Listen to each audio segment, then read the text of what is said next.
আল্লাহ তোমার দরবারেতে হাজার শুকরিয়া, হাসিনা পালাইছে দেশটা সাদিয়া, সকলের মুখে হাসি আসলো ফিরিয়া।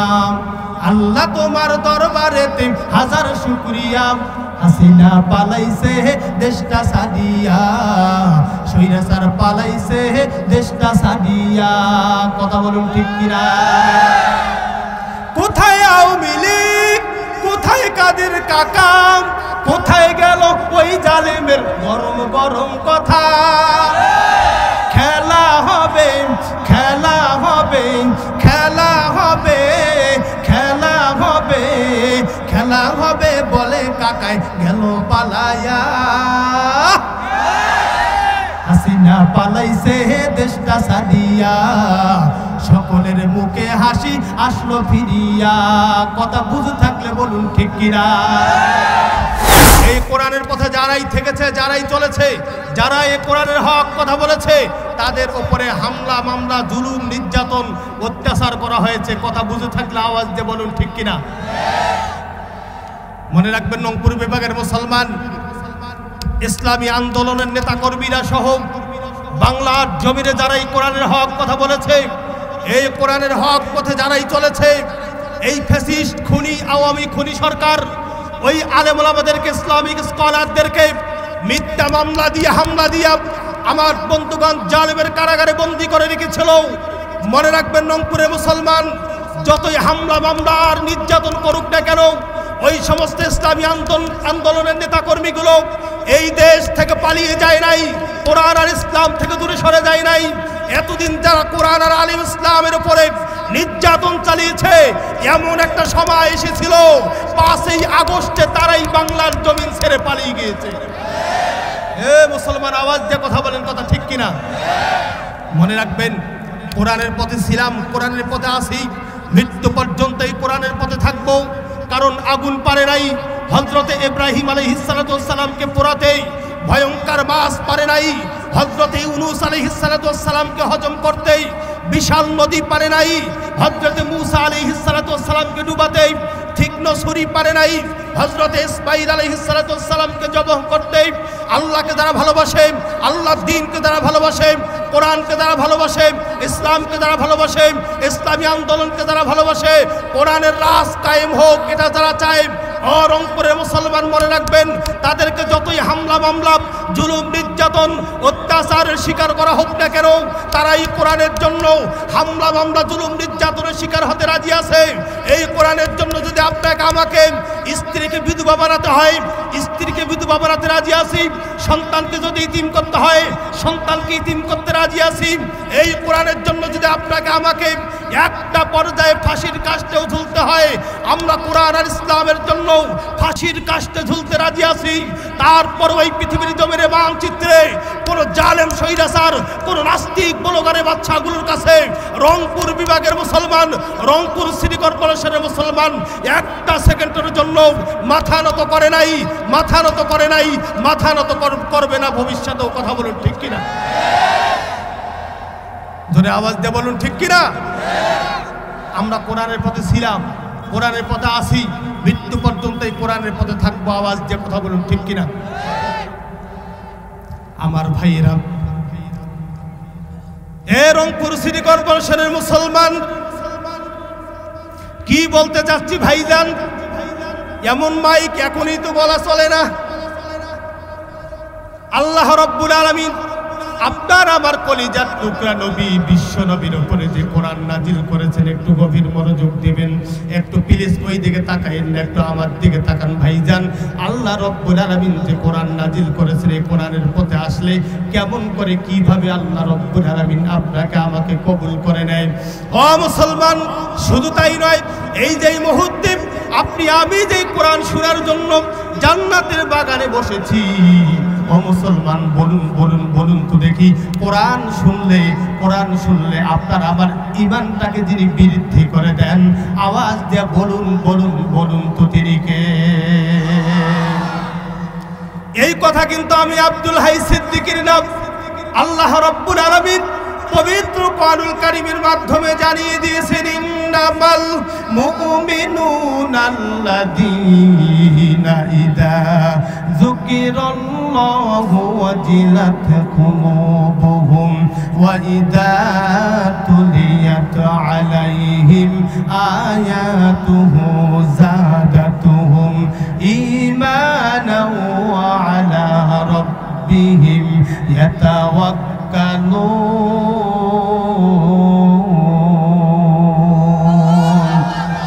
আল্লাহ রাব্বুল আলামিন বলেন, যাদের সামনে এ কোরআনুল কারীম তেলাওয়াত করা হবে, আর যারা এই কোরআনুল কারীম শুনবে, কোরআনের তেলাওয়াত যারা শুনবে, কোরআনের আলোচনা শুনবে, আল্লাহ পাক বলেন আমি রব্বুল আলামিন তাদেরকে কবুল করে নিব এবং আমি আল্লাহ তাদের ঈমানটাকে বৃদ্ধি করে দিব। জোরে কোন সুবহানাল্লাহ।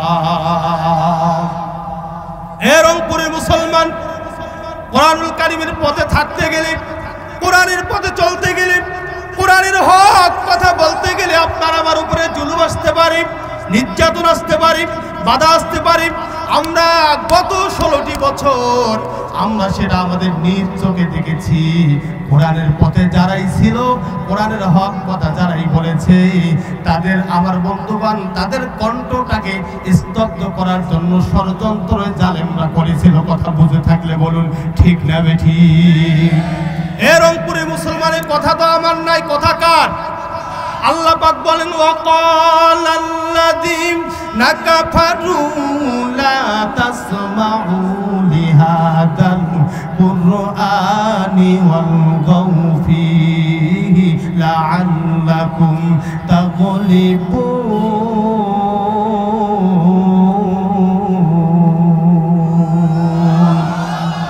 আল্লাহ পাক বলেন যারা জালেম, যারা কাফের, তাদের টার্গেট হলো কোরআনের তেলাওয়াত যেখানে হবে, কোরআনের আলোচনা যেখানে হবে।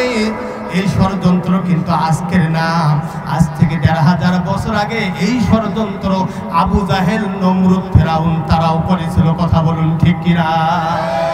আবু জাহেল এই কথা তার দল বাহিনী, গুন্ডা বাহিনীদেরকে বলতো, আমার ভাতিজা আব্দুল্লাহর বেটা মুহাম্মদ যেখানে কোরআনের আলোচনা করবে, কোরআনের তেলাওয়াত করবে, তোমরা বসে থাকবা না। ও আমার গুন্ডা বাহিনীরা তোমরা সেখানে গিয়ে তাদের উপরে হট্টগোল করবে, হামলা করবে, মামলা দিবে, যাতে করে তারা যেন কোরআনের সমাজ, কোরআনের রাষ্ট্র যেন কায়েম করতে না পারে। কথা বলুন ঠিক কিনা? আমরা গত 16টি বছর তাই দেখেছি। এই খুনি হাসিনা, এই জালেম স্বৈরাচার, তিনি চেয়েছিল এই বাংলার জমিনে যেন কোরআনের রাজ কায়েম না হয়, মৌলবীরা যেন বড় বড় চেয়ার না পায়, মৌলবীরা যেন ক্ষমতায় বসতে না পারে। এই টার্গেটে নিয়ে আমার বন্ধুগণ, যার কারণে একের পর এক বক্তা নামক আলেমদেরকে, ইসলামিক স্কলারদেরকে আমার বন্ধুগণ কোরআনের হক কথা থেকে দূরে রেখে জেলখানায় বন্দী করেছিল। কথা বলুন ঠিক না বেঠিক? মনে রাখবেন মুসলমান, মারাত্মক একটা কথা আমি আপনাদেরকে বলে দিয়া যাই। এই কোরআনের জন্য আপনার আমার নবী, বিশ্ব নবীজি কত জুলুম, কত নির্যাতন, কত অত্যাচারের শিকার হয়েছেন। ও মুসলমান, এই কোরআনের জন্য, কোরআনের পথে থাকার কারণে আপনারা আমার কলিজার টুকরা নবী। ও মুসলমান, শুধু জুলুম নির্যাতন নয়, শিহাবে আবু তালেবের কারাগারে এ কোরআনের হক কথা বলার কারণে তিনটা বছর জালেমের কারাগারে বন্দী ছিল। এ রংপুরের মুসলমান, যেই নবীর উপরে কোরআন নাজিল হয়েছে, ওই নবী যদি কোরআনের জন্য, কোরআনের পথে, হক পথে থাকার কারণে, কোরআনের হক কথা বলার কারণে যেই নবীর উপরে আল্লাহ পাক কোরআন নাজিল করেছেন, এই নবী যদি বিশ্ব নবী রহমাতুল লিল আলামিন যদি জেলে যাইতে পারে, হামলা মামলা, জুলুম নির্যাতনের যদি শিকার হতে পারে, আপনার আমার জন্য কোরআনের জন্য জেলে যাওয়া, কোরআনের জন্য হামলা মামলার শিকার হওয়া, মায়ের খাওয়া, এটা আপনার আমার জন্য নবীজির সুন্নত। কথা বলুন ঠিক কিনা? মনে রাখবেন মুসলমান, কি বলতে চাচ্ছি ভাইজান, একটু গভীর মনোযোগ দিবেন। আল্লাহর নবী, বিশ্ব নবীজি রহমাতুল লিল আলামিন, তিনি একদিন তেনার স্ত্রী হযরত আয়েশা সিদ্দিকা রাদিয়াল্লাহু তাআলা আনহা সহ একই বিছানায় শুয়ে পড়লেন। বাবাজি, এদিক সেদিক কোনো নজর করবেন না, রাস্তাঘাটে যারা দাঁড়িয়ে আছেন মেহেরবানি করে এই জান্নাতের বাগানে খুব দ্রুত চলে আসবেন। হতে পারে এই মাহফিলটা আপনার আমার জন্য এই যে আজকের এই জান্নাতের বাগানে আখিরি মুনাজাত হবে, হতে পারে এই মুনাজাতটাই আজকের জীবনের শেষ মুনাজাত। এই জন্য অনুরোধ করে বলছি, খুব দ্রুত তাড়াতাড়ি করে জান্নাতের বাগানে চলে আসুন। আম্মা জানা আয়েশা সিদ্দিকা রাদিয়াল্লাহু তাআলা আনহা তিনি একটি হাদিস বর্ণনা করেছেন, ও মুসলমান, আল্লাহর নবী, বিশ্ব নবী রাহমাতাল লিল আলামিন, তিনি একদিন গভীর রাত্রিতে হঠাৎ করে বিছানা থেকে লাফ দিয়ে দাঁড়িয়ে গেলেন।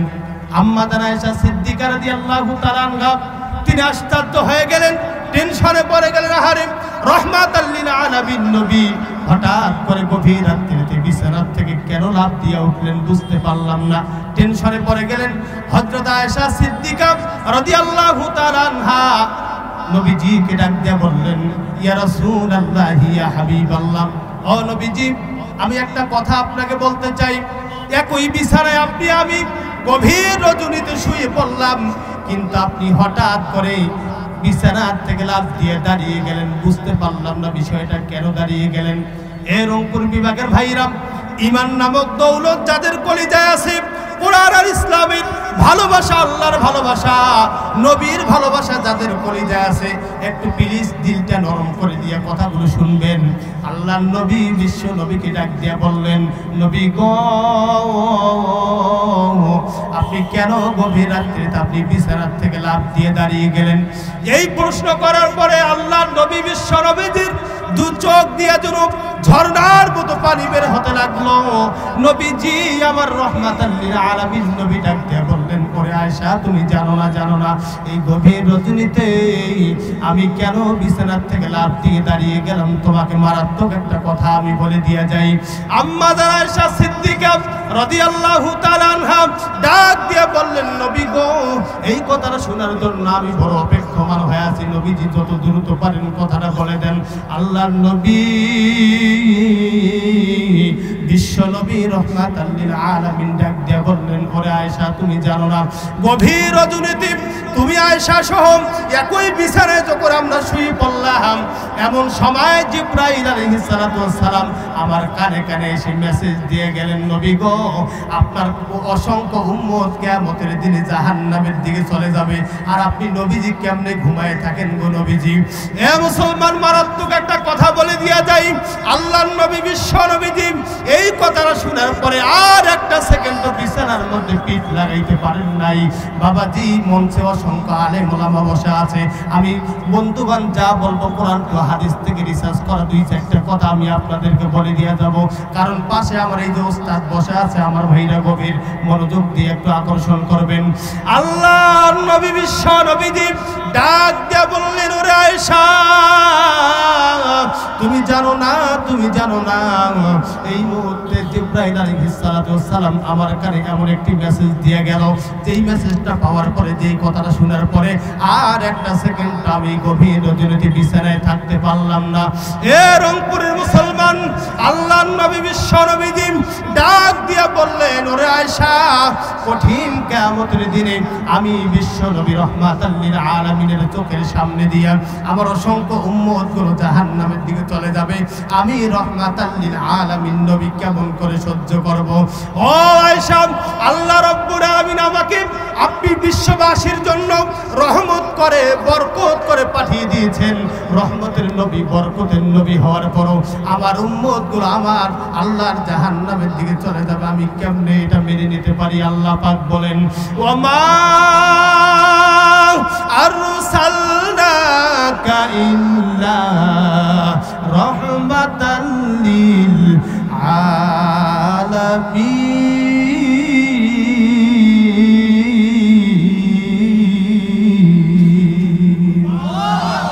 আল্লাহ পাক তো কোরআনুল কারীমের মাধ্যমে জানিয়ে দিয়েছেন, ওগো নবীজি, আমি তোমাকে সাধারণ কোনো নবী করে, সাধারণ কোনো পয়গম্বর করে পাঠাই নাই, পুরো বিশ্ববাসীর জন্য তুমি নবীকে আমি আল্লাহ রাব্বুল আলামিন রহমত করে পাঠিয়ে দিয়েছি। জোরে কোন সুবহানাল্লাহ, আর জোরে জোরে বলুন সুবহানাল্লাহ। এই মুহূর্তে বলে চলে গেল। এই মুহূর্তে যদি আমি রহমাতাল লিল আলামিন নবী বিছানা ত্যাগ করে যদি বাহিরে গিয়া আমার উম্মতদেরকে কাফের বেঈমান ইহুদি খ্রিস্টানদেরকে যদি আমি দ্বীনের দাওয়াতে কোরআনের দাওয়াত দিতে পারি, আল্লাহ পাক আমাকে মেসেজ দিয়েছেন আমি যদি বিশ্ব নবী বাইরে বের হয়ে যদি আমি কোরআনের দাওয়াত দিতে পারি, দ্বীনের দাওয়াত দিতে পারি, আল্লাহ পাক এই মেসেজটা জানিয়ে দিয়েছেন কঠিন কিয়ামতের দিনে আমার গুনাহগার উম্মতদেরকে আমার আল্লাহ মাফ করে দিবেন। জোরে কোন সুবহানাল্লাহ, আরো জোরে জোরে বলুন সুবহানাল্লাহ। লিল্লাহি তাকবীর, আওয়াজ বাড়িয়ে দিতে হবে লিল্লাহি তাকবীর। ভাইজান কষ্ট হচ্ছে আপনাদের? কষ্ট হচ্ছে? আমার ভাইরা প্রত্যেকটা দিন এই তাফসীর মাহফিলগুলোতে কথা বলি। আপনি এখনো আজকের মাহফিলের মহিলা প্যান্ডেলে যদি যান, পুরুষদের চেয়ে মহিলাদের সংখ্যা কম না বেশি? একটু জোরে কর আমার ভাইরা, ওদের সংখ্যা সব জায়গায় বেশি।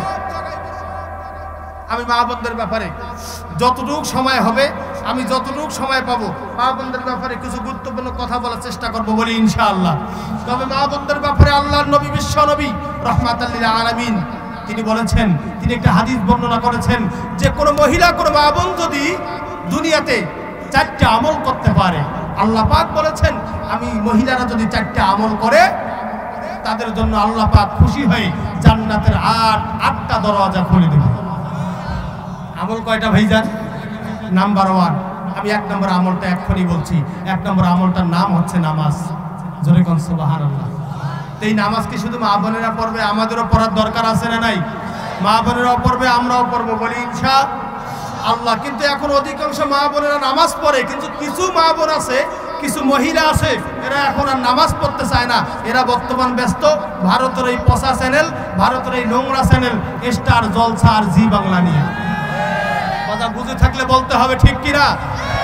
এরা যে ভারতের এই স্টার জলসা জি বাংলায় কি পাইছে ভাইজান, তাকে এদের শয়তানে জানে। কথা বলুন ঠিক না? এই জন্য মা বোনদের ব্যাপারে আমি ছোট্ট একটা গান লিখেছি, গানটাকে শুনবেন। আজকেই না আগামীতে? আজকেই আশা করছে এলায় কিয়ামতের আলামত এসে গেছে, তাই তো নারী ঘর ছেড়ে রাস্তায় নেমেছে। কথা বলুন ঠিক কিনা?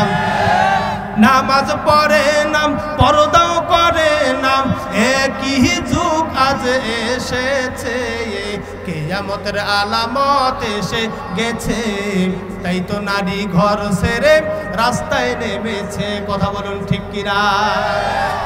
শুধু কি তাই? হাট বাজারে মার্কেটে যান সবখানেতে নারী, কেউ ভাই আবার সেজে গুজে করছে দোকানদারি। পিছনে ভাইরা কথা বলেন না কেন, ঠিক কিনা?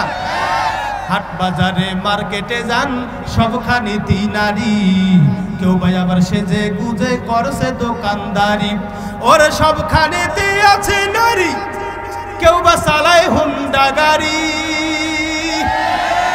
ওরে সবখানেতে আছে নারী, কেউ বা চালায় হুন্ডা গাড়ি, কেউ বা আবার এনজিওতে চাকরি নিয়েছে। কিয়ামতের আলামত এসে গেছে, তাই তো নারী ঘর ছেড়ে রাস্তায় নেমেছে। কথা বুঝে থাকলে বলুন ঠিক কিনা? আমার ভাইরা মা বোনদের ব্যাপারে আপনি বাংলার জমিনে কোথায় বিচার দেবেন? ওদের ব্যাপারে বিচার দেওয়ার মতো কোনো জায়গা বাংলার জমিনে আছে? আমরা মা বোনদের জন্য প্রাণ ভরে প্রাণ উজাড় করে দোয়া করে দেই। আল্লাহ পাক রব্বুল আলামিন যেন মা বোনদেরকে ভারতের এই পচা চ্যানেল, ভারতের এই নোংরা চ্যানেল স্টার জলসার জি বাংলা দেখা বন্ধ করে দিয়া আল্লাহ তাআলা যেন মা বোনদেরকে 5 ওয়াক্ত নামাজ পড়ার তৌফিক দান করে দেন। সকলে বলি আমিন। কষ্ট হচ্ছে আপনাদের কোরআনের পথে থাকার, কোরআন দিয়ে জীবন চালার দরকার। জোরে বলুন আছে না নাই? জোরে বলুন আছে না নাই? আমি তো শুরুতেই বলেছি ভাইজানে, কোরআন এমন একটি কিতাব, এই কোরআনের কাছে কেউ যদি হয়ে আসে জিরো, আল্লাহ পাক এই কোরআনের সম্মানে তাকে বানাই দেবে জামানার সর্বশ্রেষ্ঠ হিরো। জোরে বলুন আল্লাহু আকবার। এই হলো সেই কোরআন, এই নাম্বার 1 কিতাব এই কোরআনুল কারীম। আপনি চাকরি করবেন কিভাবে, ব্যবসা করবেন কিভাবে, আপনি চলবেন কিভাবে, আপনার জীবনটা আপনি চালাবেন কিভাবে, পারিবারিক জীবন থেকে শুরু করে রান্নাঘর থেকে শুরু করে সংসদ ভবন পর্যন্ত আপনি রাষ্ট্র কিভাবে চালাবেন, সবগুলো বিষয়ে আওয়াজ দিয়ে বলুন তো কোরআনে আছে না নাই? কিন্তু গত 16টি বছর ফ্যাসিস্ট শেখ হাসিনা, খুনি হাসিনা, উনি যতবার চেয়েছে সেটাই চেয়েছে যে কোরআনের রাজ কায়েম যেন না হয়। বারবার তিনি একটাই করেছেন, মৌলবি ঠেকাইতে হবে। কথা বলেন ঠিক কিনা?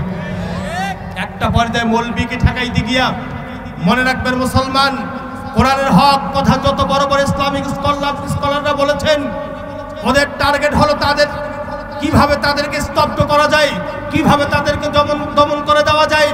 এই চিন্তার এই ভাবনা যখন তারা করতে গেলেন, একটা পর্যায়ে তারা সফলতা অর্জন করার জন্য কোরআনের পাখি, কোরআনের বুলবুলি আমার বন্ধুগার মরহুম আল্লামা দেলোয়ার হোসেন সাঈদীকে তারা কারাগারে বন্দী করলো একটা পর্যায়ে। এরপরে একের পরে যখন আবার মাদ্রাসা দেওয়া শুরু করলো কোরআনের পক্ষে, ইসলামের পক্ষে, আল্লামা মামুনুল হক, এরপরে মিজানুর রহমান আজহারি, এরপরে মুফতি আমির হামজা সহ অসংখ্য ইসলামিক স্কলারদেরকে এক পর্যায়ে কারাগারে বন্দী করলো এবং দেশ থেকে তাড়িয়ে দিল। আওয়াজ দিয়ে কথা বলুন ঠিক কিনা? টার্গেট হলো একটাই, আহারে আমাদের জনসভায় বিরিয়ানি দিয়া, টাকা দিয়াও লোক খুঁজে পাওয়া যায় না, আর মৌলবীদের বক্তাদের এত জনপ্রিয়তা, একটা মৌলবী যদি এক জায়গায় যায় সেখানে লক্ষ লক্ষ মানুষের সমাগম। মনে রাখবেন, জালেমদের টার্গেট ছিল কিভাবে কোরআন বন্ধ করে দেওয়া যায়। ওই জামানার আবু জাহেল আর এই জামানার আবু জাহেলের উত্তরসূরির মিল আছে না নাই? মিল আছে না নাই? মনে রাখবেন, উনি মাঝে মাঝে বলতো, আমি কি কম উন্নয়ন করেছি? আমার কি অপরাধ ছিল? আমি বলি, মনে রাখবেন রংপুরের ভাইরা, রংপুরের মুসলমান, আপনি যত কালভার্ট ব্রিজ যত উন্নয়ন করেন না কেন, মনে রাখবেন কোরআন আর ইসলামকে মাইনাস করেন, আলেমদেরকে মাইনাস করেন, মুসলমানদেরকে মাইনাস করেন, পৃথিবীতে কেউ টিকতে পারে নাই। পৃথিবীতে কেউ টিকতে পারে নাই। কিয়ামত পর্যন্ত যত উন্নয়ন করুক না কেন, যারাই আসবে কোরআন আর ইসলাম আলেমদের বিরোধিতা করতে, তারা ওই পৃথিবীর জমিনে টিকতে পারবে না। কথা বলুন ঠিক কিনা? শুধু তাই, এই খুনি হাসিনা আবার মাঝে মাঝে মেসেজ দেয়, আমি কাছেই আছি, আমি শর্ট করে ঢুকে পড়বো। হ্যাঁ ভাই, কথা বলেন না কেউ ঠিক কিনা? এই যুবকগুলো বসে আছে, এদের ব্যাটারি কি দুর্বল নাকি? ব্যাটারি যদি এখনই দুর্বল হয়, এরা বিয়ের পরে কি করবে? এরা মাঝে মাঝে বলে যে আমি কাছেই আছি, আমি শর্ট করে ঢুকে পড়বো। আমি আব্দুল হাই সিদ্দিকী বলি, আপনি শর্ট করে আসেন, আমরাও আপনাকে কট করে ধরে ফেলবো। এই যুবক, জোরে আওয়াজ দিয়ে কথা বল ঠিক কিনা? বুবু আইসো শর্ট করিয়া, আয়না ঘর তোমার জন্য রাখছি গো সাজাইয়া। বুবু আইসো শর্ট করিয়া, আয়না ঘর তোমার জন্য রাখছি গো সাজাইয়া। কথা বলুন ঠিক কিনা? আমরা রিসিপশনে বৈশায় আছি জুতার মালা লইয়া, আমরা রিসিপশনে বৈশায় আছি জুতার মালা লইয়া। আয়না ঘর তোমার জন্য রাখছি গো সাজাইয়া। বুবু আইসো শর্ট করিয়া, আয়না ঘর তোমার জন্য রাখছি গো সাজাইয়া। মুসলমান, আওয়াজ দিয়ে কথা বলুন ঠিক কিনা? আমি বলি, আপনি শর্ট করে আসেন, আমরাও আপনাকে কট করে ধরে ফেলবো। কারণ আপনার সাথে আমাদের অনেক হিসাব নিকাশ বাকি রয়েছে। আপনি কোরআন আর ইসলাম, আপনি আলেমদেরকে নির্যাতন করেছেন, আপনি অসংখ্য মুসলমানদেরকে আপনি কারাগারে নিয়ে যায় বিনা হত্যা মামলা। আমার বন্ধুগণ, কোনো দোষ নাই, বিনা দোষের মানুষগুলোকে আয়না ঘরের মতো জঘন্য ঘরে ঢুকিয়ে আজকে বাংলার জমিনে অসংখ্য মুসলমানদেরকে, ইসলামী আন্দোলনের নেতাকর্মীদেরকে হত্যা করেছে। আওয়াজ দিয়ে কথা বলুন ঠিক কিনা? আমি মাঝে মাঝে বলি, আপনি আসেন, আমরাও আপনাকে কট করে ধরে ফেলে ওই জঘন্যতম যে আয়না ঘর আপনি তৈরি করেছেন জাতির জন্য, আমরাও আপনাকে ওই আয়না ঘরে ঢুকাই দেবো। কথা বলুন ঠিক কিনা? কষ্ট হচ্ছে আপনাদের? কষ্ট হচ্ছে আপনাদের? তাকবীর দেন, লিল্লাহে তাকবীর। আমার ভাইরা,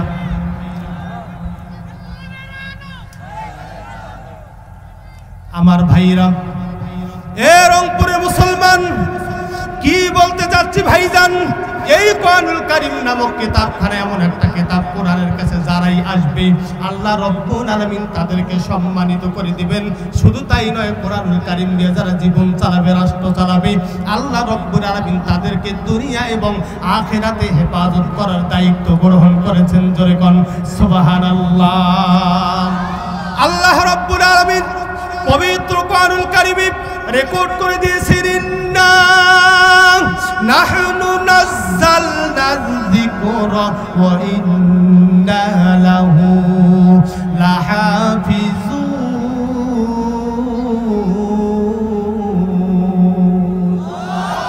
আল্লাহ রাব্বুল আলামিন বলেন, কোরআন নাজিল করেছি আমি আল্লাহ, আর এই কোরআনুল কারীম হেফাজত করার দায়িত্ব পৃথিবীর কোনো মানুষকে দেই নাই। এই কোরআনুল কারীম নামক কিতাবখানা হেফাজত করার দায়িত্ব দিয়েছি আমি আল্লাহ। এই কোরআন দিয়ে যারা জীবন চালাবে, কোরআন দিয়ে যারা রাষ্ট্র পরিচালনা করবে, আমি আল্লাহ রাব্বুল আলামিন তাদেরকে দুনিয়া এবং আখিরাতে হেফাজত করার দায়িত্ব নিয়ে নিলাম। চিৎকার দিয়া বলুন সুবহানাল্লাহ। এ রংপুরের মুসলমান পর্দার আলীর মা বোনেরা, এদিক সেদিক কোনো নজর করবেন না, একটু প্লিজ দিলটাকে নরম করে দিয়ে কথাগুলো শুনবেন। আপনি কি জানেন এই মুহূর্তে আপনি এমন একটা জান্নাতের বাগানে এসেছেন, এই জান্নাতের বাগানে সবাই আসতে চাইলেও কিন্তু আসতে পারবে? জোরে বলেন না কেন? কবুল করা লাগবে। কবুল করবে কে? কবুলিয়াত লাগবে কার? ও মুসলমান, এই কোরআনুল কারীম নামক কিতাবখানা এটি এমন একটা কিতাব, ও মুসলমান, আপনি যদি আল্লাহর জান্নাতে যেতে চান মরার পরে, এই কোরআনুল কারীমের চরিত্র, কোরআনের আদর্শ আপনারা আমার দরকার। জোরে বলুন তো আছে না নাই? আমি তো শুরুতেই বলেছি, এই কোরআনের কাছে যারাই আসবে তাদেরকে যে আল্লাহ পাক সম্মানের উচ্চ মাকাম, সম্মানের উচ্চ স্থান দান করে দিবেন। আমি ছোট্ট একটা কথা যদি আপনাকে বলে দিয়ে যাই, আপনি টের পেয়ে যাবেন আমার ভাইরা। জাপানের 5 জন নাম করা ডাক্তার এই কোরআনুল কারীমের কাছে আত্মসমর্পণ করে কোরআনের পথে এসে তারা আমার বন্ধুগণ ইমানদার হয়ে গেলেন, মুসলমান হয়ে গেলেন। কেমনে হলেন, কিভাবে হলেন, আমি লম্বা কথা বলবো না। জাপানের 5 জন ডাক্তারের কথা বলতে যাব না, আমি একজন ডাক্তারের কথা আপনাদেরকে বলে দিয়া যাই। জাপানের একজন নাম করা ডাক্তার, হঠাৎ করে তিনি একদিন স্ট্রোক করা অবস্থা, আহারে টেনশনে তিনার মাথা কাজ করে না। তিনি আমার বন্ধুগণ টেনশন করতে লাগলেন, আহারে আমি জীবনে কত অপারেশন করেছি, আমি জীবনে কত চিকিৎসা করেছি, আমি এত যোগ্যতা সম্পন্ন একজন ডাক্তার, আমি যতবার গবেষণার চিন্তা করেছি, আমি চিন্তা গবেষণা করে দেখেছি মায়ের পেটের ভেতরে সন্তান কেমনে থাকে, সন্তান কেমনে জীবিত থাকে। আমি একজন নাম করা ডাক্তার, টেনশন করি, গবেষণা করি, আমি যেটা দেখেছি মায়ের পেটের ভেতরে সন্তান কেমনে জিন্দা থাকে, সন্তান কেমনে জীবিত থাকে। মায়ের পেটের ভেতরে সন্তানের নিঃশ্বাস নেওয়ার কোনো কায়দা নেই, কোনো কায়দা নাই। বিনা নিঃশ্বাসে আল্লাহ রব্বুল আলামিন 10 মাস 10 দিন সন্তানকে মায়ের গর্ভে ফেলায় রাখে। জোরে কোন সুবহানাল্লাহ। ইন্না খালাকনাল ইনসানা মিন নুতফাতিন আমশাজিন নাবতালিহি ফাজআলনাহু সামিআম বাসীরা। জোরে বলি আল্লাহু আকবার। তাদের কুদরত দাদি হরসে খাইয়া খুনি, মুর্দারা বে জানে বকশি, জিন্দারা বে জাকুনি। মারহাবা কর। ও মুসলমান, মায়ের পেটের ভিতরে সন্তান কেমনে জীবিত থাকে, সন্তান কেমনে জিন্দা থাকে, এটাকে নিয়ে রিসার্চ আর গবেষণা করতে করতে হঠাৎ করে জাপানের ওই নাম করা ডাক্তার একজন গর্ভবতী মহিলাকে নিয়ে গবেষণা ঘরে ঢুকে পড়লেন। লম্বা কথা আমি লম্বা করবো না, সংক্ষেপ করে বলে দিয়া যাই। জাপানের ওই নাম করা ডাক্তার একজন গর্ভবতী মহিলাকে নিয়ে ওই গবেষণা ঘরে ঢুকে পড়লেন। গবেষণা করতে করতে হঠাৎ করে একদিন ওই মহিলা ডাক দিয়ে বললেন, ডাক্তার, ও doctor, urgent and possible get out, আপনি গেটের বাইরে চলে যান, আমার মন বলতেছে আমি অল্প সময়ের মধ্যে একটা বাচ্চা প্রসব করব। জাপানের ওই নাম করা ডাক্তার একটা পর্যায়ে তিনি লিখেছেন, তিনি বর্ণনা করেছেন, এই কথা যখন মহিলা বলল আর আমি গেটের বাইরে চলে গেলাম, অল্প কয়েক মিনিটের মধ্যে আমি একটা ছোট্ট বাচ্চার কান্নার আওয়াজ পেলাম। এক পর্যায়ে মায়ের পেটের ভিতরে সন্তান কেমনে জীবিত থাকে, সন্তান কেমনে জিন্দা থাকে, এটাকে নিয়ে আর একটা তথ্য আমি উদ্ধার করতে পারলাম না। ওই সন্তান আর মাকে গবেষণা ঘর থেকে বের করে দিয়া আর একটা গর্ভবতী মহিলাকে নিয়ে আমি যখন গবেষণা ঘরে ঢুকে পড়লাম, আহারে কয়েকদিন গবেষণা করলাম। গবেষণা করতে করতে একটা পর্যায়ে মায়ের পেটের ভেতরে সন্তান কেমনে জীবিত থাকে, সন্তান কেমনে জিন্দা থাকে, এটার উপরে দুইটা তথ্য আমি ডাক্তার উদ্ধার করেছি। জোরে কোন সুবহানাল্লাহ, আরো জোরে জোরে বলুন সুবহানাল্লাহ। এ মুসলমান, গভীর মনোযোগ দিবেন। একটা পর্যায়ে ওই জাপানের নাম করা ডাক্তার দুইটা তথ্য যখন উদ্ধার করলেন, এই দুইটা তথ্য উদ্ধার করার পরে তার মাথার টেনশন যেন আরো বেড়ে গেল। এই দুইটা তথ্য কি উদ্ধার করেছেন এটা শোনার দরকার। জোরে বলুন তো আছে না নাই? জোরে বলুন আছে না নাই? এই দুইটা তথ্য না শুনি কি আপনারা চলে যাবেন? কি দুইটা তথ্য? মায়ের পেটের ভেতরে সন্তান কেমনে জীবিত থাকে, সন্তান কেমনে জিন্দা থাকে, এই তথ্য দুইটা শোনার দরকার। জোরে বলুন আছে না নাই? আমার ভাইয়েরা, ডাক্তার আর একটা সেকেন্ড দেরি না করে তার কলিজার থেকে সমস্ত পচা মেমোরি গুলো আউট করে দিয়া একটা পর্যায়ে এ কোরআন নামক দৌলত কলিজার মধ্যে তুলে নিয়ে তিনি বাড়ির থেকে বের হয়ে গেলেন, রওনা করলেন। একটা পর্যায়ে যাইতে যাইতে তিনি দেখতে পারলেন রাস্তার মধ্য দিয়ে একজন মৌলবি সাহেব, একজন হুজুর মানুষ মসজিদের দিকে যাচ্ছে। কে যাচ্ছে ভাইজান? উনি একজন মসজিদের মুয়াজ্জিন। আপনারা বুঝে থাকলে বলুন তো, মুয়াজ্জিন সাহেবের মসজিদে ঢোকার পরে কি কাজ? এ ভাই কি কাজ? মুয়াজ্জিন সাহেবের কাজ হলো আজান দেওয়া। এখন তো বাংলাদেশের মুসলমান যখন আজান হয় মসজিদের মধ্যে, দেখেন তখনও অনেক মুসলমান আছে, কপাল পরা মুসলমান, টেলিভিশনের সাউন্ড অফ করে না, টেলিভিশন বন্ধ করে না, যুবকদের কানে হেডফোন থাকে, ইয়ারফোন থাকে, ঝাঁকা নাচা ঝাঁকা ঝাঁকা নাচ দেখে। আজান হচ্ছে মসজিদে, তারপর কান থেকে হেডফোন খোলে না। এরকম যুবক কপাল পরা আছে না নাই? ডাক্তার দেখলেন হুজুর মানুষ মসজিদের দিকে যাচ্ছেন, দেখলেন, তিনি বর্ণনা করেছেন, আমি দেখলাম হুজুর মসজিদে গিয়া মাইকেল সুইচটা অন করে দিলেন। দেওয়ার পরে মুয়াজ্জিন সাহেবের কাজ কি? আল্লাহু আকবার, আল্লাহু আকবার, আল্লাহু আকবার,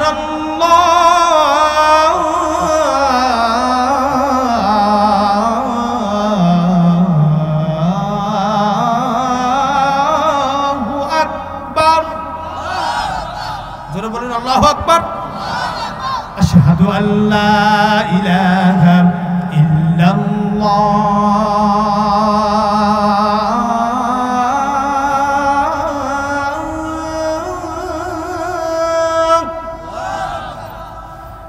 আশহাদু আল্লা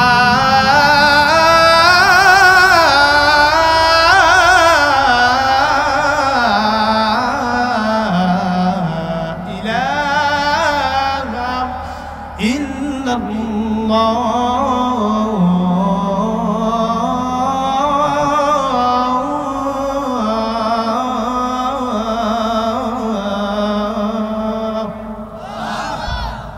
আজানের ধ্বনি ভালো লাগে কি লাগে না ভাইজান? জাপানের নাম করা ডাক্তার তিনি লিখেছেন, তিনি বর্ণনা করেছেন, আমি দেখলাম মসজিদের মধ্যে ঢুকলেন, ঢুকার পরে ভাবে আজান দিলেন। আজানের পরে দলে দলে মুসল্লিরা মসজিদে গেলেন। আমি ডাক্তার দেখেছি মায়ের পেটের ভিতরে সন্তান কেমনে জিন্দা থাকে। এক নাম্বার যেটা তথ্য সেটা হচ্ছে, আমি দেখেছি মায়ের পেটের ভিতরে সন্তান জিন্দা থাকে। এটার একটা কারণ, সেটা হচ্ছে মায়ের পেটের ভিতরে সন্তানকে জিন্দা রাখার, জীবিত রাখার ক্ষমতা পৃথিবীর কোনো ডাক্তারের নাই, পৃথিবীর কোনো বিজ্ঞানী নাই, পৃথিবীর কোনো বিমন্ত্রী নাই। এই ক্ষমতা পৃথিবীর কারো নাই। মায়ের পেটের ভিতরে 10 মাস 10 দিন বিনা নিঃশ্বাসে, বিনা কায়দায় আল্লাহ পাক সন্তানকে গর্ভের ভিতরে রাখেন। যিনি, বলুন তিনি কে? ডাক্তার গবেষণা করেছেন, আমি দেখেছি মায়ের পেটের ভিতরে নিঃশ্বাস নেওয়ার কোনো কায়দা। এটা হলো এক নম্বর তথ্য। আমার ভাইরা, কি বলতে যাচ্ছি ভাইজান, একটু গভীর মনোযোগ দিবেন। লম্বা ঘটনা আমি সংক্ষেপ করে দিচ্ছি বোঝানোর জন্য। জাপানের ওই নাম করা ডাক্তার একটা পর্যায়ে তিনি একটা পিলারের আড়ালে দাঁড়িয়ে থাকলেন। দাঁড়িয়ে দাঁড়িয়ে দেখলেন দলে দলে মুসল্লিরা মসজিদে ঢুকলো। টাকাওয়ালা, জমিওয়ালা, লাখপতি, কোটিপতি, ব্যবসায়ী, চাকরিজীবী সবাই মসজিদের মধ্যে ঢুকে আমার বন্ধুবান সবাই নামাজের মধ্যে দাঁড়িয়ে গেল। নামাজ পড়তেছে, রুকু করে, সেজদা করে। জাপানের ওই নাম করা ডাক্তার তিনি বর্ণনা করেছেন, আহারে মারাত্মক এই দৃশ্য দেখার পরে আমি মুসলমানদের এই দৃশ্য কোনোদিন দেখি নাই। এই দৃশ্যটা দেখার পরে আমার মাথা যেন কাজ করে না। আহারে আমার টেনশন যেন বেড়ে গেল। আমার মন চাচ্ছে যত দ্রুত পারি কোরআন নামক দৌলত যেন আমার কলিজায় আমি তুলে নেই। জোরে কোন সুবহানাল্লাহ। এ রংপুরে মুসলমান জাপানের এই নাম করা ডাক্তার আর একটা সেকেন্ড দেরি না করে তিনি চিৎকার দিতে লাগলেন, আহারে এই যে 2 নম্বর তথ্য আমি পেলাম। 2 নম্বর তথ্যটা হলো আমি দেখলাম মুসলমানেরা মসজিদের মধ্যে ঢুকলো, নামাজে দাঁড়াইলো, রুকু করলো। একটা আমি দেখলাম টাকাওয়ালা মানুষ, জমিওয়ালা মানুষ, চাকরিজীবী মানুষ, পৃথিবীর কোনো অভাব নাই।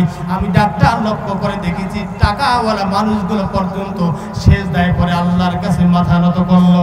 আমি এই দৃশ্য দেখার পরে আমার ডাক্তারের টেনশন যেন বেড়ে গেল, মাথা যেন কাজ করে না। ডাক্তার বলেছেন 2 নম্বর তথ্যটা আমি যেটা উদ্ধার করেছি, এই 2 নম্বর তথ্যটা হলো মায়ের গর্ভের ভেতরে সন্তান যে 10 মাস 10 দিন থাকে, সন্তান 10 মাস 10 দিন যে থাকে।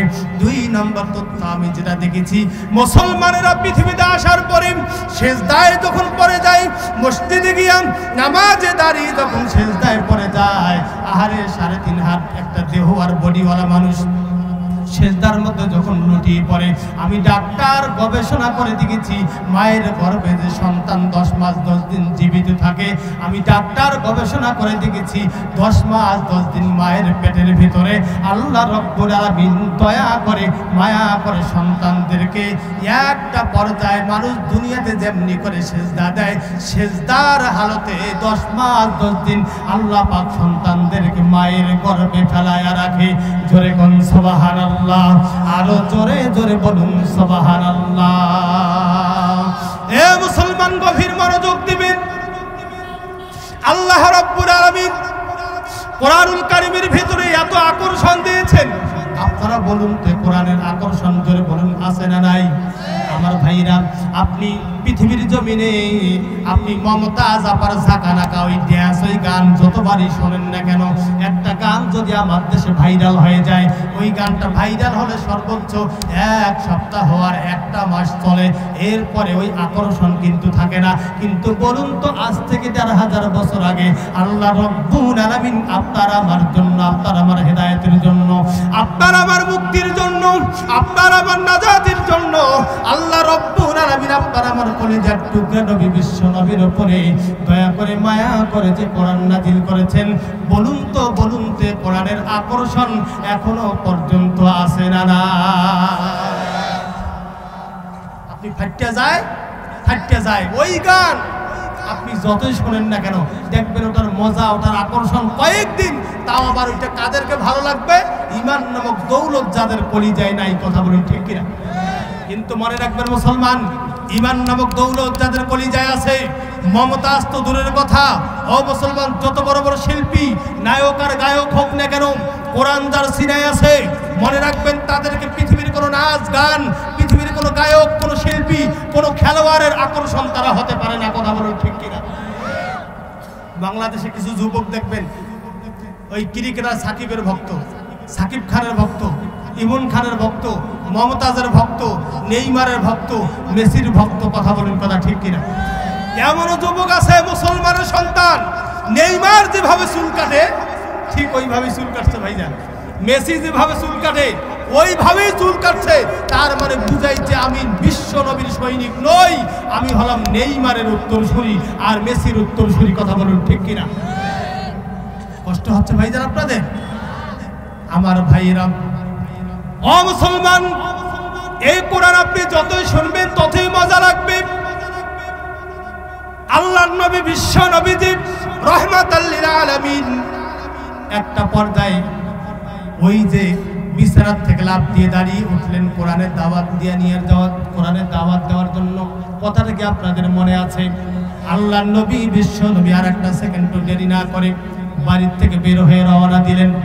ও মুসলমান, এই কাজ শুধু নবী রাসূল সাহাবীদের ছিল না, আল্লাহ পাক রব্বুল আলামিন এই কাজ সকলকে দিয়েছেন, সকল মুসলমানদেরকে দিয়েছেন। আল্লাহ রব্বুল আলামিন পবিত্র কোরআনুল কারীমে রেকর্ড করে দিয়েছেন, কুনতুম খায়রুন নাসি তা'মুরুনা বিল মা'রুফি ওয়া তানহাউনা আনিল মুনকার ওয়া তু'মিনুনা বিল্লাহ। সৎ কাজের আদেশ দেওয়া, অসৎ কাজে নিষেধ করা, বাধা প্রদান করা, এই দায়িত্ব পালন করার দরকার। আওয়াজ দিয়ে বলুন তো আপনার আমারও আছে না নাই?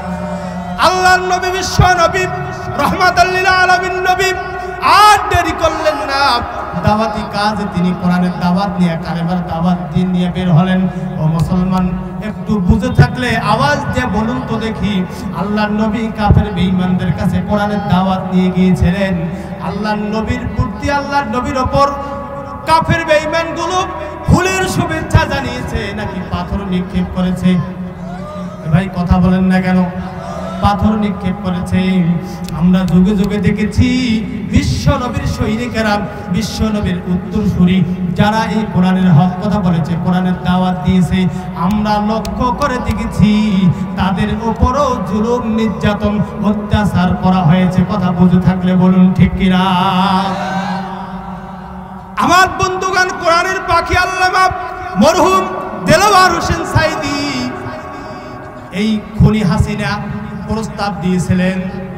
আমরা শুনেছি, আমরা জেনেছি, প্রস্তাব দিয়েছিলেন, ও সাইদি সাহেব আপনি শুধু আমাদের প্রস্তাবগুলো গ্রহণ করুন। কি প্রস্তাব দিয়েছিলেন? আপনি কোরআনের হক কথা বলা বন্ধ করে দেন, কোরআনের দাওয়াত দেওয়া বন্ধ করে দেন, আমরা আপনাকে রাষ্ট্রপতি বানায় দিব।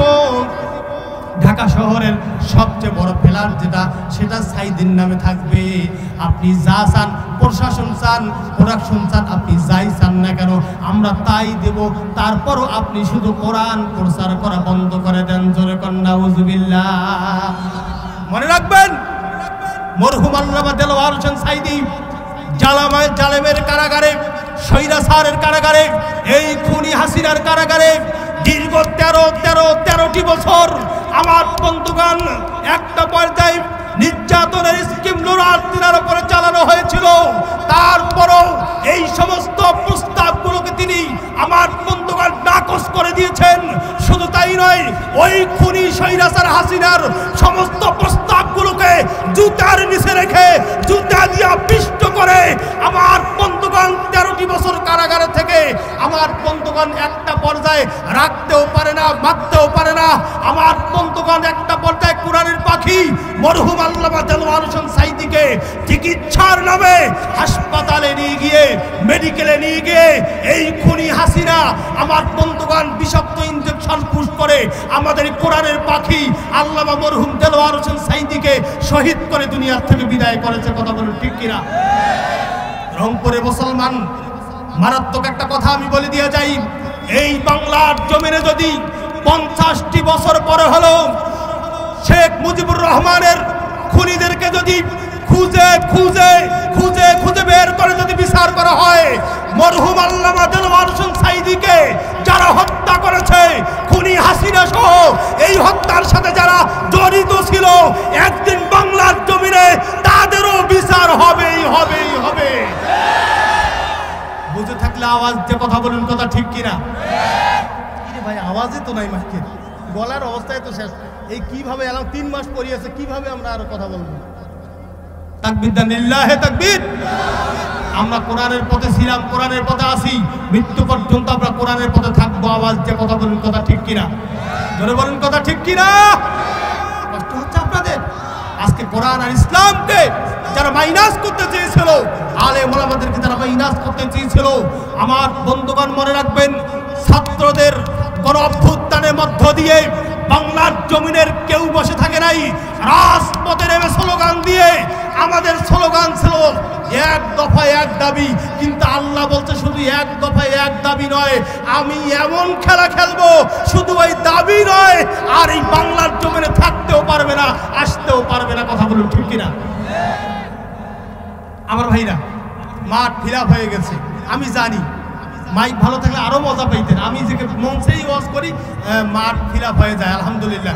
আসুন মেহরবানি করে একটু ফাঁকা জায়গা পূরণ করে নেই, আর একটু সামনের দিকে এগিয়ে আসি। স্বেচ্ছাসেবকদেরকে বলছি রাস্তায় যারা আছে একটু মেহরবানি করে পাঠিয়ে দেন। ভাইজান কেউ উঠবেন না, যদি এই ঝুঁকে কেউ উঠে চলে যান, আল্লাহর এই যে আল্লাহর কোরআন হক কথা শোনার পরে আপনি যদি উঠে চলে যান, আল্লাহর কোরআন কিয়ামতের দিন আপনার বিরুদ্ধে মামলা দিবে। কথা বলুন ঠিক কিনা? এখন দেখি কে উঠে যায়। একটু সামনের ফাঁকা জায়গা পূরণ করে নেন। জিকির করি লা ইলাহা, জোরে জোরে মোহাম্মদ হামিদ হামদ খোদা বাস, কালেমা পড়ি লা ইলাহা। এই যুবক, এই যুবক, এই লাল চাদরওয়ালা যুবক, সিট ডাউন, সিট ডাউন। উঠে গেলে এমন দোয়া করবো জীবনে তোর বিয়ে হবে না বেটা, এমন দোয়া করবো তোর বিয়ে হবে না। আল্লাহর কোরআন শোনার পরে মুসলমান, এটা আমি আব্দুল হাই সিদ্দিকের কথা না, আল্লাহ পাক বলেছেন কোরআনের হক কথা শোনার পরে কেউ যদি জান্নাতের বাগান থেকে উঠে যায়, আল্লাহর কোরআনের ভাষায় ওটা হচ্ছে ভেজাল মুক্ত টাটকা মুনাফিক। কথা বলুন ঠিক কিনা? এই কথা আমার না ভাইজান, আল্লাহ পাক কোরআনে রেকর্ড করে দিয়েছেন। যে আমার ওস্তাদ পাশে বসে আছেন, আল্লাহ পাক বলেন ওয়াইদা কিলা লাহুম তাআলাউ ইলা মা আনজালাল্লাহ, জোরে বলি আল্লাহু আকবার। ওয়া ইলার রাসূলি রাআইতাল মুনাফিকিন, যাদের সামনে কোরআনের কথাগুলো বলা হয়, আল্লাহর কথা বলা হয়, আল্লাহর রাসূলের কথা বলা হয়, ওয়াইযা কিলা লাহুম তাআলাউ ইলা মা আনজালাল্লাহ, আল্লাহর কথা যাদের সামনে বলা হয়, ওয়া রাসূলুহু, আল্লাহ বলেন যাদের সামনে আল্লাহ রাসূলের কথা বলা হয়, এটা শোনার পরে কেউ যদি উঠে যায় তাহলে মনে করবে ওটা টাটকা মুনাফিক। কথা কার? আল্লাহর কোরআনের দলিল। এই যে হুজুর বসে আছে বড় একজন আলেম, এখন তো মনে করেন যে আল্লাহর রহমত আলহামদুলিল্লাহ আল্লাহ এমন ভাবে কবুল করেছে, এখন এই জান্নাতের বাগানে। আর ওই জামানার 16টি বছর যারা আমাদের উপর নির্যাতন করেছে, অত্যাচার করেছে, তারা এখন আর এই মঞ্চে উঠার সাহস নাই। এই কথা বলেন না কেন? কথা ঠিক কিনা? উঠার সাহস নেই। এই যে এতদিন সভাপতি ছিল, একেবারে এমন ভাবে বসে থাকে, একেবারে যত বড় মোষ যত বড় ঘুরি এরকম বসে থাকে, দেখলেও ভয় লাগে। কথা বলেন ঠিক কিনা? এখন আয় কেন বেটা, আয় আয়, খেলা হবে। শরীর চলে না ওই বেটা আবার বলে যে খেলা হবে, শরীর চলে না ওই বেলে খেলা হবে। বেটা আয়, তোর যদি খেলার সাহস থাকে এই মুহূর্তে রংপুরের জমিনে এসে দেখো জনগণ তোমাকে কোন কায়দায় জুতা পিটা করে। আরো জোরে কোন কথা ঠিক না? ঠিক। খেলা কার? আল্লাহ পাক বলেন ওয়ামাকারু ওয়ামাকারাল্লাহ আল্লাহু খায়রুল মাকিরিন। তোমরা খেলো টেস্ট, তোমরা খেলো টেস্ট, আর আমি আল্লাহ টেস্ট খেলি না। আমি আল্লাহ ডাইরেক্ট প্রান্তিতে গোল দেই। আল্লাহ পাক বলেছেন, হে বাংলাদেশের তাওহীদি জনতাগুলো, 16টি বছর তোমরা জুলুম অত্যাচার নির্যাতন সহ্য করেছো, এর পরেও কোনো আফসোস করো না। ফুটবল খেলা ভাইজান 90 মিনিট হয় না? তোমরা 90 মিনিটও গোল দিতে পারো নাই, কোনো আফসোস নাই। হ্যাঁ,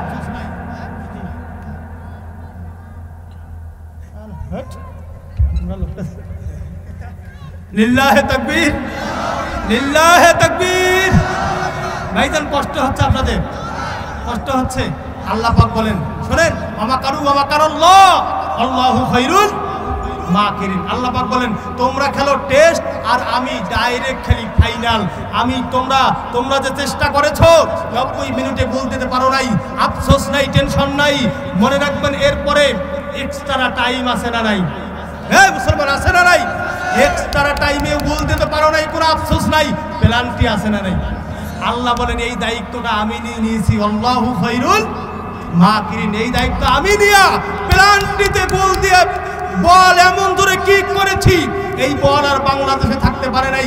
বল জাল ছেড়ে আউট হয়ে ভারতের দিল্লি ওই মামুর বাড়িতে গিয়ে পড়েছে। রংপুরে মানুষ তো ওয়াজে বোঝে না, দেখি কথা বলুন ঠিক কিনা? খেলা কার? আল্লাহ তোমার দরবারেতে হাজার শুকরিয়া, আল্লাহ তোমার দরবারেতে হাজার শুকরিয়া। হাসিনা পালাইছে দেশটা ছাড়িয়া, সকলের মুখে হাসি আসলো ফিরিয়া। আল্লাহ তোমার দরবারেতে হাজার শুকরিয়া। হাসিনা পালাইছে দেশটা সাদিয়া, সৈরাচার পালাইছে দেশটা সাদিয়া। কথা বলুন ঠিক কিনা? কোথায় আওয়ামী লীগ, কোথায় কাদের কাকা, কোথায় গেল ওই জালেমের গরম গরম কথা? খেলা হবে, খেলা হবে, খেলা হবে, খেলা হবে, খেলা হবে বলে কাকায় গেল পালায়া। হাসিনা পালাইছে দেশটা সাদিয়া, সকলের মুখে হাসি আসলো ফিরিয়া। কথা বুঝে থাকলে বলুন ঠিক কিনা? এ রংপুরের মুসলমান কি বলতে চাচ্ছি ভাইজান, এই যেখানে হাজার হাজার মানুষ বসা ময়দান ভরে গিয়েছে, আমি ছোট্ট একটা কথা আপনাদেরকে বলে দিয়ে যাই। এই জায়গায় এতগুলো মানুষ বসা, আমি ছোট্ট করে একটা কথা বলে দেই, বুঝে থাকলে বলুন তো দেখি, ওই কবর দেশে একদিন আপনাকে আমাকে যাওয়া লাগবে কি লাগবে না? এ মুসলমান, কেন আমি এই কথাটা বললাম? এই জান্নাতের বাগানে ময়দানে এই মুহূর্তে এমনও মানুষ বসে আছেন এখনো পর্যন্ত নামাজ পড়ে না, মসজিদে যায় না, মাঝে মাঝে শুধু জুমার নামাজে যায়। শুকুর আলী আছে না নাই? কথা বলেন না কেন? নামাজ এক ওয়াক্ত পড়ে না, মাঝে মাঝে জুম্মার নামাজে গিয়া ইমাম আর মুয়াজ্জিনের ভুল ধরে। কথা বলেন না কেন? আছে না নাই? ওইলাই দেখবেন মাঝে মাঝে আবার দুনিয়া কাম কুকাম করে শেষ করে ফেলাইছে, সুদ খেয়া, ঘুষ খেয়া, অন্যায় অবিচার, খাতে ভেজাল সব কিছু করে। মাঝে মাঝে আবার মসজিদে গিয়ে তসবিহ টেপে আর কয় আল্লাহ দুনিয়ার কিচ্ছু নাই। কথা বল না কেন? আর দুনিয়ার কিচ্ছু নাই যে তুই জইলে করলু, মানে আগত আসিল আর এলা নাই। কথা বলেন না কেন? ঠিক না? ঠিক কষ্ট হচ্ছে ভাইজান আমার ভাইরা। ও মুসলমান, কেন আমি এই কথাটি বলতে চাচ্ছি ভাইজান? কঠিন অন্ধকার কবরে একদিন আপনাকে আমাকে যাওয়াই লাগবে। আপনি যতবার প্রধানমন্ত্রী, এমপি, মন্ত্রী, চেয়ারম্যান, ডিসি, আপনি যাই হন না কেন, ওই কবরে কিন্তু একদিন আপনাকে আমাকে যাওয়া লাগবে। আজরাইল আলাইহিস সালাম কিন্তু একদিন আপনার আমার কাছে চলে আসবে। ও মুসলমান, এই ময়দানে এমন মানুষ বসে আছেন এখনো পর্যন্ত মসজিদে যায় না, নামাজ পড়ে না। আমি আপনাদেরকে বলতে চাই, ওই যে মসজিদের একটা খাটলি আছে, একটা খাট আছে, মরার পরে যেটা বাড়িতে আসে ওইটাকে আপনারা কি বলেন? খাটলি। ও মুসলমান, মনে রাখবেন রংপুরের ভাইরাম, আপনি নামাজের জন্য মসজিদে যান আর না যান, আপনার মসজিদে, এলাকার মসজিদে যে খাটলি রয়েছে, যে পালকি রয়েছে, ওই পালকি, ওই খাটলি কিন্তু একদিন আপনার বাড়িতে আসবেই। ও মুসলমান, আপনি যাই হন না কেন, যত বড় এমপি মন্ত্রী হন না কেন, আজরাইল আসবে, ওই খাটলি একদিন বাড়িতে আসবে। ও মুসলমান, আমি যেটা বোঝাতে চাচ্ছি সেটি হলো, ওই খাটলি যে আসবে, দুনিয়াতে আপনি প্রাইভেট কারে চড়েন, বাসে চড়েন, জাতি চড়েন না কেন, অটোতে চড়েন, রিক্সায় চড়েন, ভাড়ার দরকার আছে না নাই? এই যে আমি প্রাইভেট কারটা নিয়ে ওখানে ওয়াজ করতে আসছি, এমনি কি ড্রাইভার নিয়ে আসছে, ভাড়া দেওয়া লাগবে না? কিন্তু মনে রাখবেন, আপনার মরার পরে আপনার এলাকার মসজিদ থেকে আপনার বাড়িতে যে খাট আসবে, যে পালকি আসবে, ওটা এমন খাটলি, এমন পালকি, ওই গাড়িতে চড়তে গেলেও কিন্তু কোনো ভাড়ার প্রয়োজন হয় না। কথা বলুন ঠিক কিনা? একদিন ওই পালকি আপনার বাড়িতে এসে বলবে, উঠেন এই খাটলিতে। এতদিন অনেক জ্বালাইছেন, আলেমদেরকে জ্বালাইছেন, আলেমদেরকে মিথ্যা মামলা দিচ্ছেন, হে করছেন, সে করছেন, আজকে এই খাটলিতে উঠেন, খেলা হবে। জোরে কোন টাকা বলবে খেলা হবে। ওঠো ওঠো ওঠো মহিনা গায়ো, ওরে মহিনা তোমার বিনা পয়সার পালকি রে আইসাই আছে। হে হে ওঠো ওঠো ওঠো মহিনা গায়ো, ওরে মহিনা তোমার বিনা পয়সার পালকি রে আইসাই আছে। কথা বলুন ঠিক কিনা? পালকি দেখিয়া গায়ো রে হে ময়না, পালকি দেখিয়া গায়ো রে হে ময়না, ঘরের বিবি কাঁদিতাই আছে।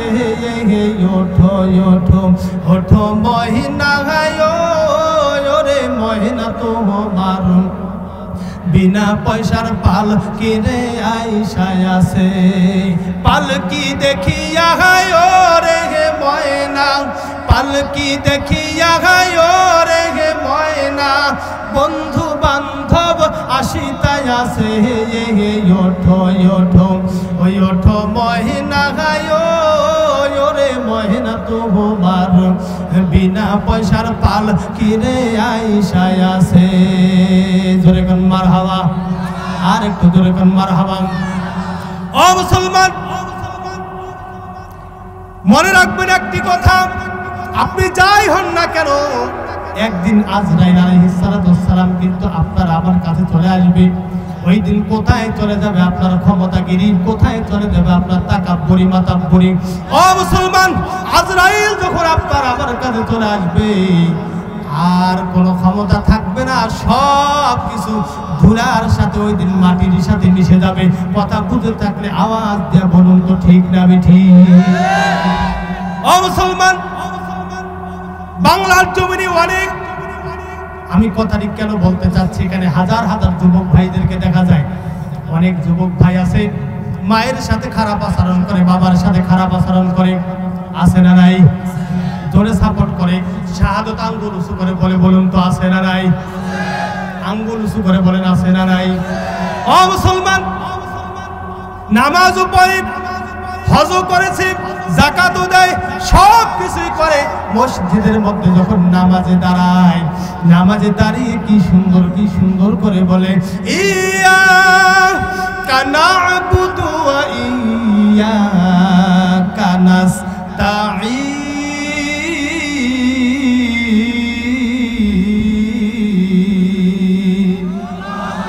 নামাজের মধ্যে দাঁড়িয়ে বলে আল্লাহ আমরা আপনার ইবাদত করি বুঝে থাকলে বলুন তো আমরা ইবাদত করি কার আমরা গোলামি করি কার নামাজের মধ্যে বলে আল্লাহ আমরা আপনার ইবাদত করি আপনার কাছে সাহায্য প্রার্থনা করি মসজিদে এই কথা বলে বাইরে বের হয়ে বড় বড় ছাগল নেয় পাঠা নেয় গরু নেয় বাঁশ নিয়ে পীরের দরবারে যায় বাবার দরবারে যায় এরকম কপাল পরা মুসলমান ধরে বলুন তো আছে না নাই জীবনে মাকে একটা আপেল কিনে দেয় নাই 1 কেজি আঙ্গুর 1 পোয়া আঙ্গুর কিনে দেয় নাই একটা বেদানা কিনে দেয় নাই পীরের দরবারে পাটা নিয়ে যায় ছাগল নিয়ে যায় আছে না নাই মনে রাখবেন মুসলমান মা আর বাবা যদি আপনার প্রতি খুশি থাকে পৃথিবীর কাউকে লাগবে না আল্লাহ পাক এই জামানা ও জামানা দুজাহানেই আল্লাহ পাক আপনাকে সম্মানিত করবেন জোরে কোন সুবহানাল্লাহ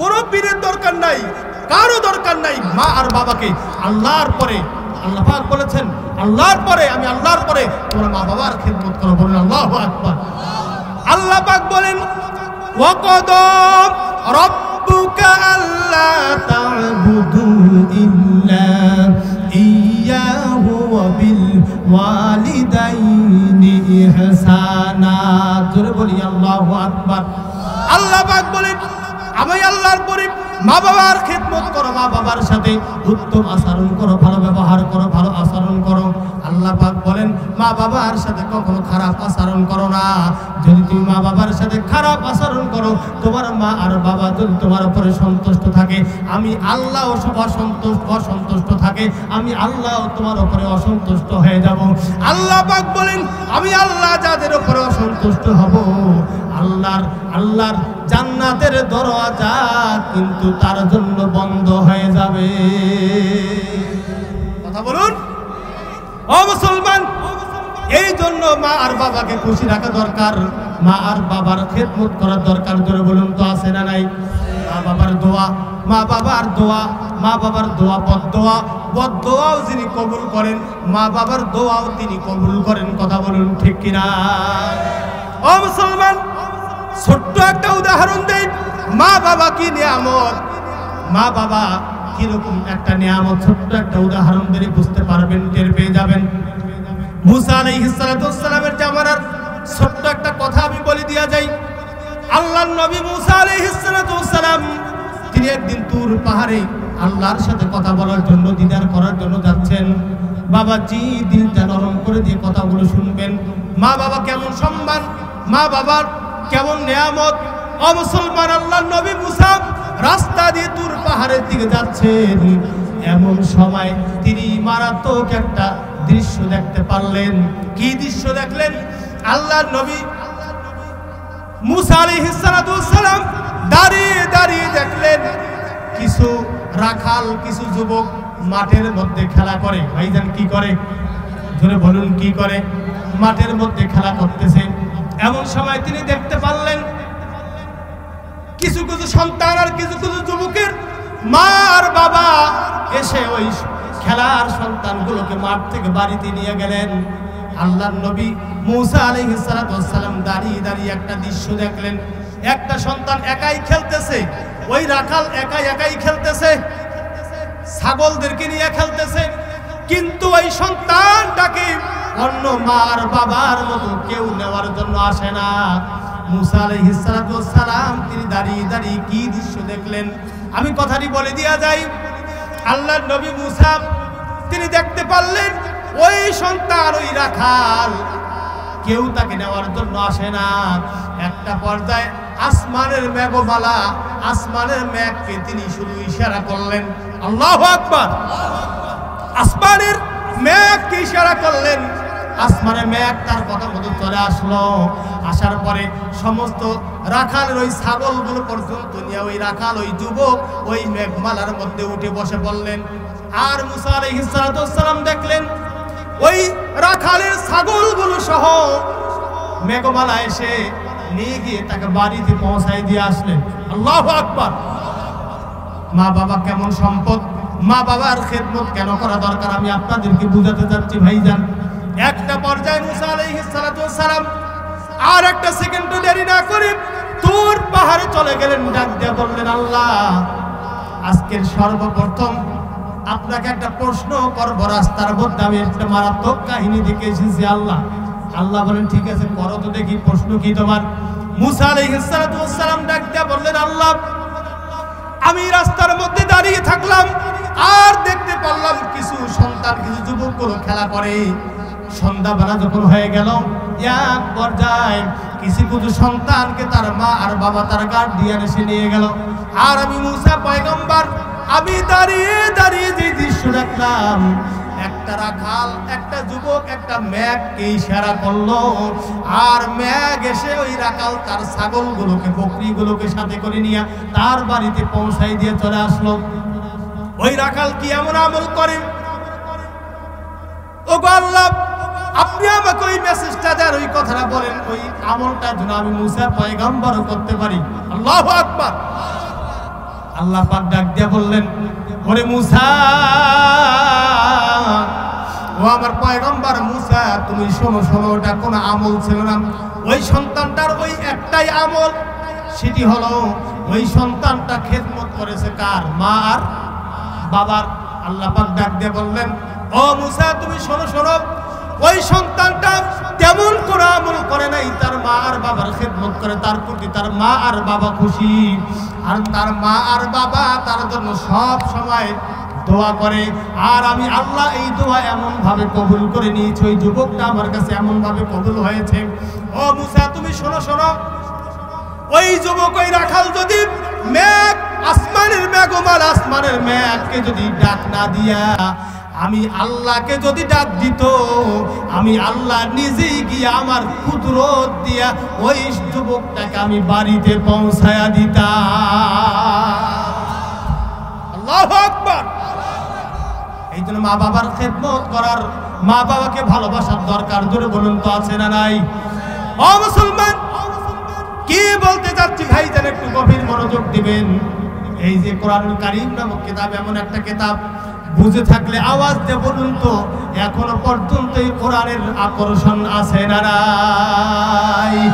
নারায়ে তাকবীর, জোরে নারায়ে তাকবীর। প্রধান মুফাসসিরের আগমন, প্রধান মুফাসসিরের আগমন, মাওলানা জহুরুল ইসলাম সিদ্দিকী সাহেবের আগমন, অত্র এলাকার পক্ষ থেকে, মাহফিল কমিটির পক্ষ থেকে, রংপুর সিটি কর্পোরেশন এলাকার পক্ষ থেকে প্রধান বক্তার আগমন। নারায়ে তাকবীর। আমার ভাইরা, আজকের মাহফিলের প্রধান আকর্ষণ, প্রধান মুফাসসির আমাদের মাঝে চলে এসেছে। আপনারা খুশি না বেজার? ভাই আসতে কোন কে, খুশি না বেজার? খুশি তো হবে নেই, কারণ আপনাদের এলাকারই কীর্তি সন্তান। কথা বলেন ঠিক কিনা? মাওলানা জহুরুল ইসলাম সিদ্দিকী সাহেবকে চিনেন কারা কারা? হাত তুলে দেখান। ওরে সর্বনাশ, সবাই চিনেন? আল্লাহ কবুল করেন, জোরে বলি আমিন। এটা আপনাদের রংপুরের জন্য, উত্তরবঙ্গের জন্য মাওলানা জহুরুল ইসলাম সিদ্দিকী সাহেব, এটা আমাদের জন্য আল্লাহর পক্ষ থেকে পাঠানো একটা নিয়ামত। ভাই কথা বলেন না কেন, ঠিক কিনা? আজকে বাংলার জমিন শুধু নয়, আজকে বাহিরেও, ভারতেও তিনি সফর করেছেন। শুধু তাই নয়, বাংলার জমিনে এমন কোন জেলা নাই যে আমার প্রিয় ভাই জহুরুল ইসলাম সিদ্দিকী যায় নাই। কথা বলেন ঠিক কিনা? বাংলার জমিনে আনাছে কানাছে আজকের এই কোরআনের হক কথাগুলো বলে বেড়াচ্ছে। আপনাদের এলাকারই কীর্তি সন্তান। আমরা দোয়া করি আল্লাহ পাক রব্বুল আলামিন যেন আমার প্রিয় বড় ভাইয়ের এলেম, কণ্ঠ ও যোগ্যতাকে কোরআন